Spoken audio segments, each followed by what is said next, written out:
ያልገባችሁ ነገር አለ አረብ ሀገር አላችሁ ሴቶች ከኔም ጭምር ማለት ነው እኔ ቆይቶ የገባኝ ነገር አልহামዱሊላህ ቡትቶ ምናምን ሰብስቤ አላቅም ግን ልንገራችሁ የምትሰበስቡ ልጆች ወላሂ በጣም ይቆጫችኋል ልንገራችሁ በተለይ ጠፍታችሁ የምትሰሩ እንደፈለገን ስለምንወጣ ብላችሁ ቡትቶ አታብዙ አንደኛ መዳም ቤት ወደዳችሁም ጠላችሁም መጥፎ ቢሆኑም በጣም ብዙ ቡትቶ ካላችሁ ትቀመጣላችሁ እዛ ቤት ውስጥ ሳትፈልጉ ያለ ነፃነት ምክንያቱም ያ ሻንጣ ያ ልብስ እንደ ልጅ ስለምታዩት ማለት ነው ከባድ እኮ ነው የማይረባ ልብስ አትለብሱትም እኮ ደሞ እኮ በርሜል እንደገና የኢጃዛ ቤት ትከፍላላችሁ እዚህ 250 ብር በየወሩ ኢቭን ለምሳሌ ኢማራት ውስጥ ያላችሁ ወቶች ልንገራችሁ ሻንጣ ልብስ ከሌላችሁ ሻርጃ ላይ ስራ ብታጡ አቡዳቢ ትሄዳላችሁ አቡዳቢ ብታጡ አለይን ትሄዳላችሁ ግን በጣም ብዙ ቡትቶ ብዙ ሮቶ ካላችሁ ከሻርጃ ወደ አለይን ለመሄድ አትችሉም ለምን ያ ሁሉ ቡትቶ በርሜል ጭናችሁ ለመሄድ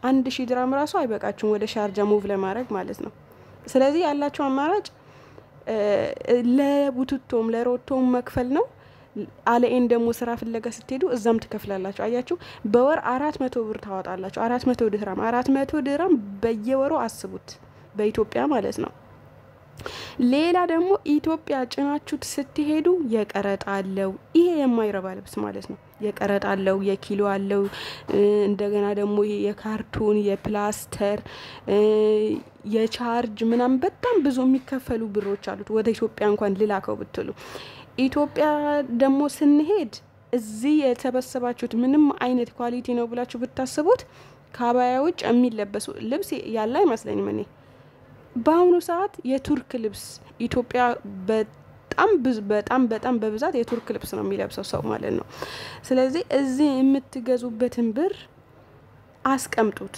የትም አይሄድም ብር ከተቀመጠ የትም አይሄድም በስነ ስርዓት ካስቀመጣችሁት አሁን ለምሳሌ ብዙ ጊዜ ሰርቼ በረካ የለኝም ሰርቼ እንደዚህ ሆነብኝ ሰርቼ ተበተነብኝ የሰራሁት የት እንደሚሄድ አላቅም ወጪ ስለምናበዛ ነው ያላግባብ ወጪ ስለማንቆጥብ እኔ እናንተም ብቻ አይደለም እኔ አሁን በስነ ስርዓት የማይሆኑ ወጪዎች በቃ የማይገባቸው ሰዎች ለምሳሌ በየወሩ እኮ ቤተሰብም ጋር በየወሩ እነሱ ሳይቸገሩ ምትለኩ ከሆነ እነሱ በቃኝ አይሉ ይሄ ማለት አስፈላጊ ወጪ ነው ገብታችኋል ያላስፈላጊ ልብሶች ደግሞ በየወሩ ሹፎን መጣ አበሻ ቀሚስ መጣ የኳስ ልብስ መጣ ምናምን ብላችሁ ምትገዙ ከሆነም ያ ማለት አስፈላጊ ወጪ ነው ገብታችኋል እንደዚህ ቡትቶ አትግዙ ወላሂ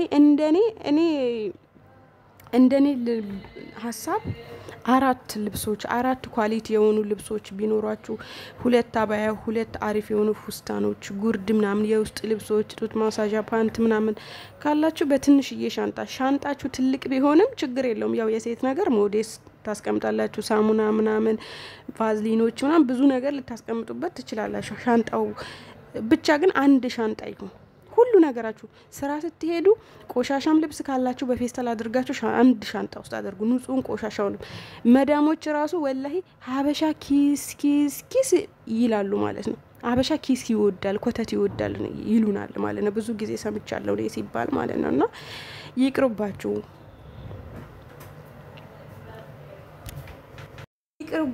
እዚህም ችግር ነው ብዙ ልብስ ያለው ሰው እዚህም ችግር ነው ኢትዮጵያም ችግር ነው ወደ ኢትዮጵያ ሲሸኝም ችግር ነው በተቀሉ ማለት ነው ልብስ አታብዙ ልብስ አበዛችሁ ማለት በራሳችሁ ላይ ጭንቀት አበዛችሁ ማለት ነው ልንገራችሁ ብዙ ነግሬያችኋለሁ ከገባችሁ የቤት ኪራይ አለ እንደገና እዛ ቤት ኪራይ የምትከፍሉበት ቤት ስራ የማያገኝላችሁ ከሆነ ደግሞ የግዴታ ሌላ ቦታ ስራ ፍለጋ ስትሄዱ ሁለት ቦታ ነው የሚሆነው እሺ ደሞዛችሁ ቢያንስ 1500 ብር ነው አይደል ለምሳሌ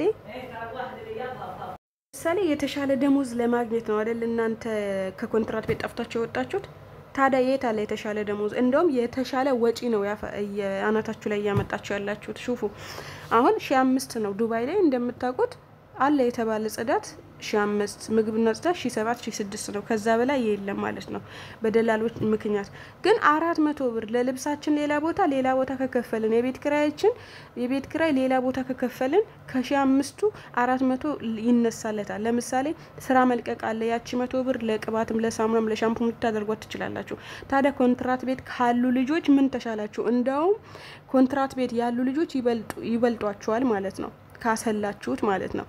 እናንተ ከኮንትራት ቤት ጠፍታችሁ ወጣችሁት ለመለወጥ ለመጨመር እስከሆነ ድረስ አላግባብ ወጪዎችን መቀነስ። ይሄ አላግባብ እማትለብሱ ልበሱ። እኔ አትልበሱ አይደለም መቼ እንደምንሞት አናቅም፣ ግን አላግባብ በቃ ኢስራፍ የሆነ ነገር አታድርጉ። ዛሬ ለብሳችሁት ደግሞ ለነገ የማይሆን ነገር አትግዙ።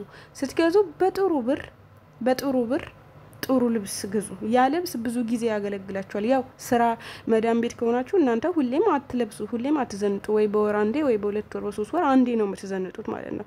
አንዴ ግን በጥሩ ብር ከፍላችሁ የገዛችሁት ብር ብዙ አመት ትዘንጡበታላችሁ በእርግጠኝነት። ተመሳሳይ ደግሞ 1 2 3 ልብስ ቢኖራችሁ ብዙ አመት ትዘንጡበታላችሁ። ወጪያችሁን ያኔ ወጪያችሁን ቆጠባችሁ ማለት ነው። ያኔ የሰራችሁበትን ገንዘብ ተጠራቀመ ማለት ነው። ኢጃዛ አትውጡ ምናምን አልላችሁም። እንደው ኢጃዛ መውጣት ያስከብራል። ቋሚ ስራ ኖራችሁ ቢያንስ ኢጃዛ ወጣችሁ ከፍላችሁ ባትዝናኑ ምግብ አበሻ ምግብ ቤት ሄዳችሁ በልታችሁ ጠጥታችሁ ባህር ዳርቻ ሄዳችሁ ተዝናንታችሁ ሀሪቃ ሄዳችሁ ብትገቡ ደስ ይለኛል። ለምን እነዛ ሰዎች ያከብሯቸዋል። መሄጃ እንዳላችሁ ይሰማቸዋል። ገብቷቸዋል። ራሳችሁን ጉዱ አይደለም፣ ብሉ ጠጡ፣ ራሳችሁን ጠብቁ። በተረፈ ግን ያላግባብ ወጪ እኛ ብዙ ጊዜ አንበላም አንጠጣም። ወላይ ምናልባት ቡትቶ እንገዛለን፣ በቡትቶ እንታወቃለን። በልብስ ይቅርታ ቡትቶ ስላልኩኝ ማለት ነው። በልብስ እንታወቃለን፣ እንለብሳለን፣ ግን እንገዛለን፣ ግን የሚረባም ልብስ አይደለም። ይሄን ያህል በቃ ለብሳችሁት ዋው ኦ ማይ ጋድ ምናምን የሚባልለት ልብስ አንለብስም ብዙ ጊዜ እኛ ኢትዮጵያኖች ማለት ነው። ግን በቃ አላግባብ ወጪዎችን መቀነስ አለባቸው። ያኔ ብራችሁ በረካ ይኖረዋል። እኔ ከዛ በፊት የነበረኝና አሁን የነበረኝ አቋም አንድ አይደለም በገንዘብ ዙሪያ ላይ። ከዛ በፊት በጣም እቆጥባለሁ፣ ኢጃዛ ማልወጣም ምናምን። ግን አሁን ላይ ኢጃዛ እወጣለሁ። ብርም ግን በኢጃዛ ምክንያት ሳይሆን ያላግባብ ወጪዎች ይሄ ረሃነት ምናምን አበዛውኝ ማለት ነው። ግን በቃ ስልካችሁን ስታጠፉ፣ ጓደኛ ስትቀንሱ፣ ያላግባብ ወጪዎችን ደግሞ ስትቆጥቡ ብራችሁ ተጠራቅሞ ያሰባችሁ ተሳክቶ አገራችሁ በሰላም ገብታችሁ በስኬት ትኖራላችሁ ማለት ነው የኔ ውዶች። እና ለቻናሌ ደግሞ አዲስ ከሆናችሁ ላይክ፣ ሼር፣ ሰብስክራይብ በማድረግ ቤተሰብ እንድትሆኑ አበረታቱኝ። በቀጣይ ደግሞ ባሪ ቪዲዮ መጣለው እያስባለሁኝ እና ወዳችኋለሁ፣ አከብራችኋለሁ። ለነበረን ቆይታ እጅግ በጣም አርጌ አመሰግናለሁ። እኔ አበረታቱኝ ነው ምላችሁ እንግዲህ። እሺ ውዶቼ አበረታቱኝ፣ የምር አበረታቱኝ። ይገባኛል፣ መበረታታት የሚገባኝ ልጅ ነኝ ብዬ አስባለሁ። እንደራሴ የስራ ሰው ነኝ፣ ጠንካራ ሴት ነኝ። እንደዛ ስላችሁ ደግሞ ራስሽን በጣም ቆለልሽ እንዳትሉኝ እሺ።